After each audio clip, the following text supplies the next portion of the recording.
Hello viewers, আসসালামু আলাইকুম। আজকে আপনাদের সম্মুখে একটি ভিডিও নিয়ে আসলাম।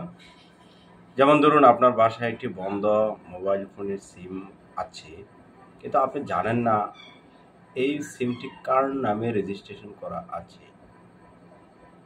আজকের ভিডিওর মাধ্যমে সহজভাবে আপনি জানতে পারবেন এই সিমটি কার নামে রেজিস্ট্রেশন করা আছে।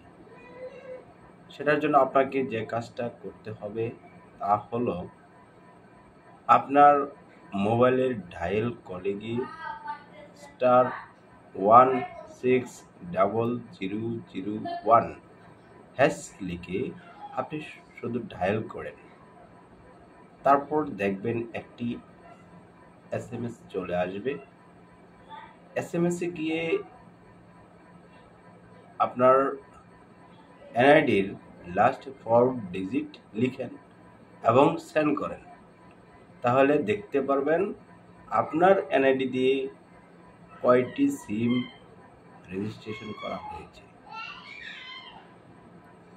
ওভাবেই আপনার ফ্যামিলির যে সদস্য আছে, ধরেন মা, বাবা, ওনাদের NID-র লাস্ট 4 ডিজিট এভাবে লিখে সেন্ড করেন।